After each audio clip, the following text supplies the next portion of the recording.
Dobar dan, pozdravljamo vas ispred hrvatskog tima koji je posjetio Latviju u sklopu Erasmus Plus projekta Think Global, Learn to be Entrepreneur in Europe. Željeli bismo vam malo reći o našim iskustvima koja smo doživjeli u Latviji, pa bismo zamolili naše učenike da nam kažu nakon uvodnih upoznavanja i posjeta škole u Glubene kakva su njihova iskustva nakon što su poslušali prezentacije i upoznali samu školu. Pa prvi dan kada smo došli, izlagali smo svoje prezentacije, vidjeli prezentacije drugih zemalja, vidjeli kako to funkcionira u njihovim gradovima i tamo odakle dolaze, skupili neka nova znanja i iskustva i tako dalje. Obišli smo školu i pokazali smo vam kako izgleda njihova škola. Jel se razlikuje od naše? Da, puno je veća i ima puno više učenika što nam je bilo drugačije. I mislim da imaju puno više mogućnosti nego što mi imamo u našoj školi. Na primjer? Što se tiče kemije, na primjer, tamo su oni imali puno elemenata s kojima mi možemo izvoditi nekakve razne pokuse, za razliku od naše škole. I digestore, ja sam primijetila i digestore, da. Imali ste nakon toga radionice u školi, bili ste raspoređeni u mješovite skupine i kakve su bile radionice, što ste radili? Pa imali smo, meni se čini, 5 radionica, umjetnost, animacija, informatika, stereotipi i umjetnost, ne znam jesam spomenuo već. Ali da, bili smo u 5 različitih grupa i obišli smo svako. Meni je sveukupno bilo jako zanimljivo. Mislim, nekako početni, dobar, uvodni kao način da se upozna i obdađe škola, a isto nekako vide sposobnosti i sve te nekakve vidike i... A da se i vi malo upoznate na početku? Da, bili smo podijeljeni u 5 skupina u kojima je bilo, mislim, 6 ljudi i tu je bilo po 6 ljudi, jedan iz svake države. Da, i možda najzanimljivija cijela radionica kada smo snimali film o samim stereotipima i o zapravo poslovnom žene i muškaraca i sl. Taj film ste zadnji dan je bio prezentiran. Da. Drugi dan smo išli na zanimljivo mjesto, išli smo u Stamerinija Palace i predivnu palaču u kojoj ste zapravo bili slobodni istraživati samostalno, sve ste mogli ići gdje god ste htjeli i imali ste stručne radionice. Možete nam malo to opisati. Šta ste radili? Kad smo tek došli tamo, vodička nas je upoznala malo sa dvorcem, sa poviješću. To je dvorac sa početka 19. stoljeća. Baš svi smo onako bili oduševljeni, baš je lijepa gradnja i priroda i okoliš. Zato što smo obišli palaču uz pomoć escape rooma koji nam je bio, odgovori su nam bili po cijeloj palači koje smo sami trebali tražiti, ali smo bili podijeljeni u parove, ali nismo smjeli biti dvoje iz iste države. Da, i mislim da je to bio odličan način da zapravo istražimo taj dvorac i kroz razne radionice da se zapravo svi međusobno poznamo i učenike iz drugih država i zapravo zadnja radionica bila je zapravo razgovarali smo o rodnoj ravnopravnosti, zapravo što je bila sama tema ovog Erasmusa.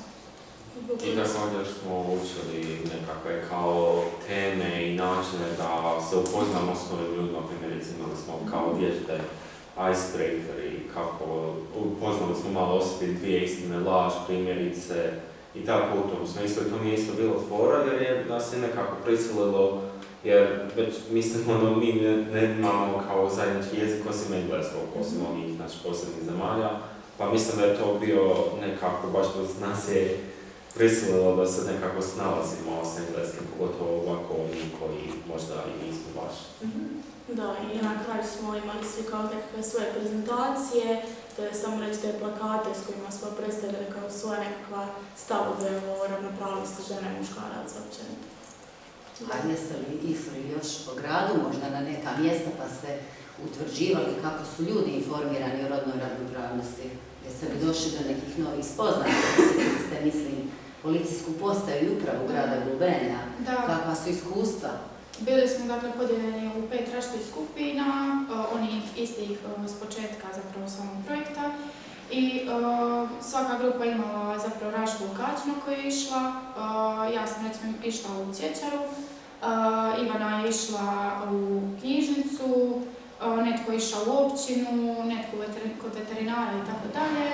I zapravo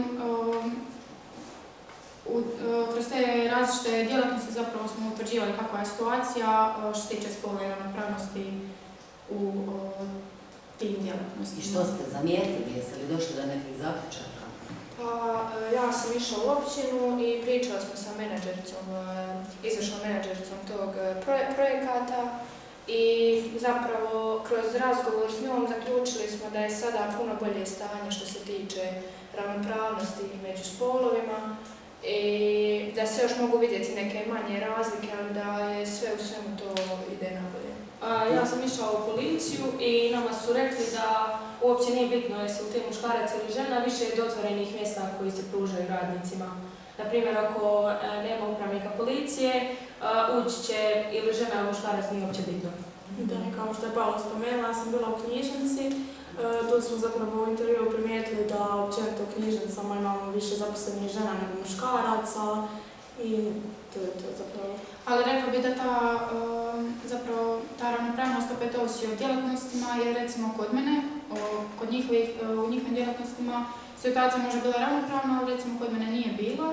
U tom slučaju bila sam kod cvjećara, uglavnom, i ta žena je rekla da zapravo će prije ljudi platiti, to jest više će ljudi platiti muškarca, jer će shvatiti da je on profesionalniji i da je možda bolji i ozbiljniji u svom poslu nego što je žena. I zato će biti više plaćen. Tako da je rekla da je to nekakva neravnopravnost. Da, tako je i ja sam bio u veterinariji i tu je isto pričali smo sa ženom koja je bila tamo.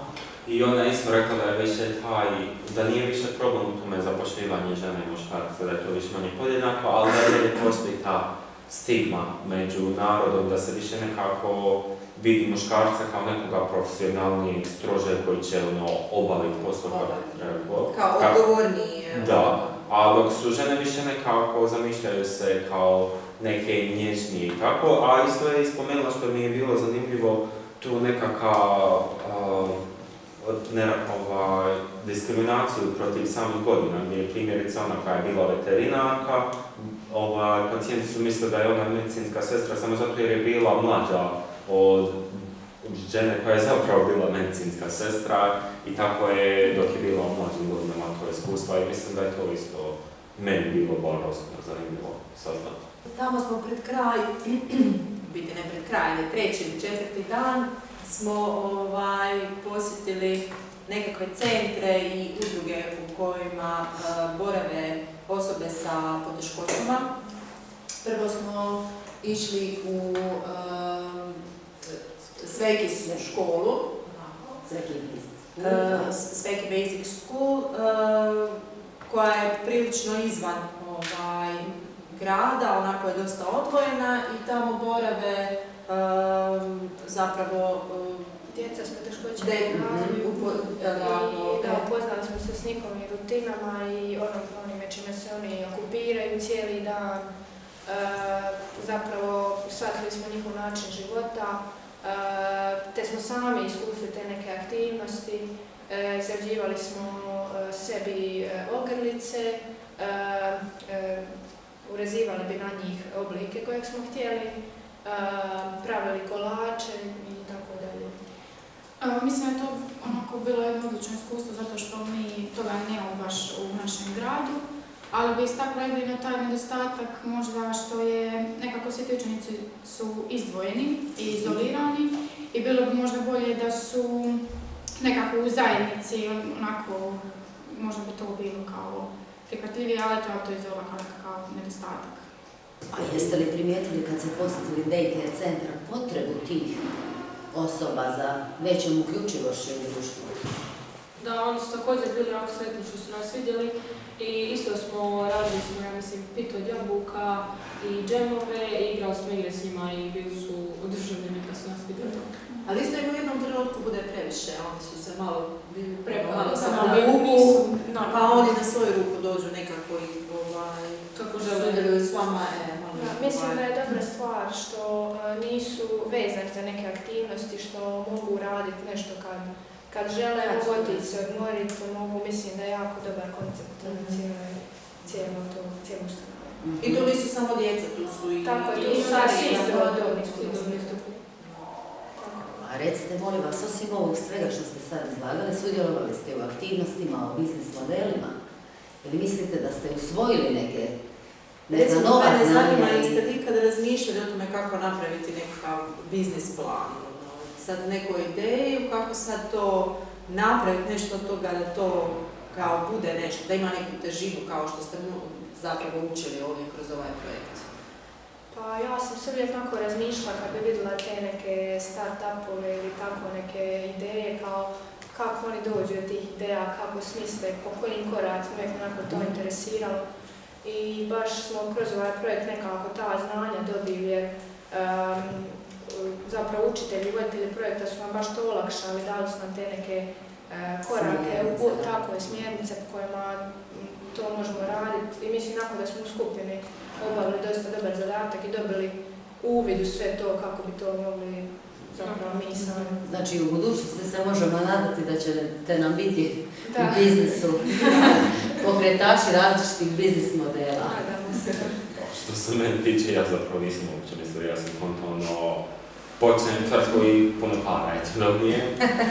Ali ja sam više mislio nekako o tim izumima i samim tima, nisam baš previše fokusirao kako ću da pokrenem tvrtku, kako ću promovirati to sve. Ja sam više, jer nekako nisam mislio da bih ikada mogao tako realizirati nešto. Da, zapravo od ideje, koji je korak nakon ideje do sada zapravo da izvršno da se to nekako ponudi javnosti da...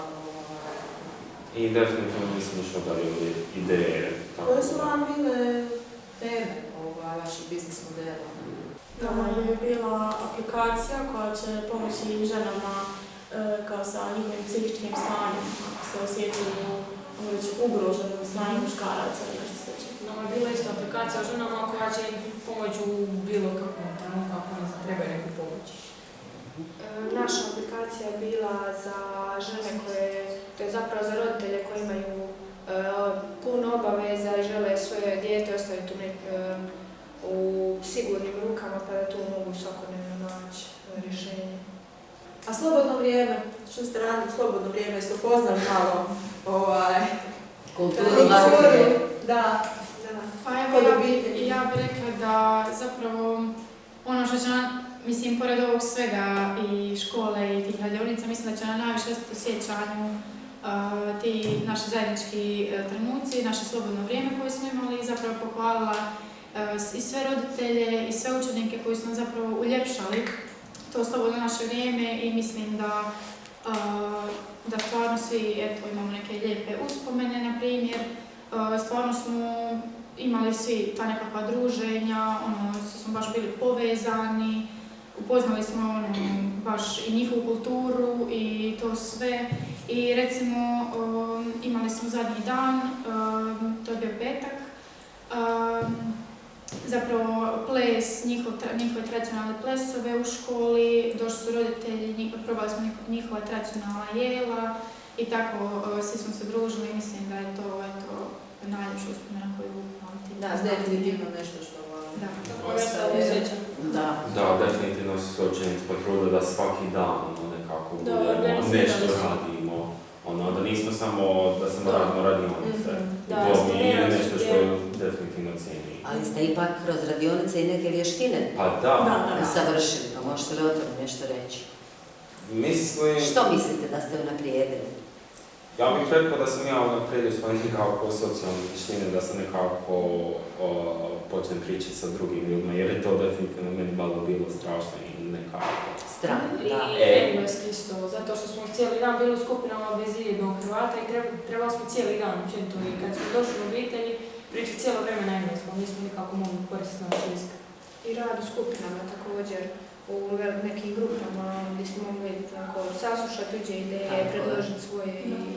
Da, i nikad nisam bila u takvom okruženju koje mora pričati engleski jezik i stvarno u prva, recimo 2-3 dana sam bila baš nekako pod stresom, ali onda sam skužila kako sam zapravo bila opuštenija zadnjih par dana s vremenom i kako mi je zapravo to pomoglo da steknem tu neku naviku pričanja engleskog jezika. Mislim da mi je to baš pomoglo u tom razvoju i kroz te sve radionice, kroz skupine i kroz druženja ta naša koja smo imali.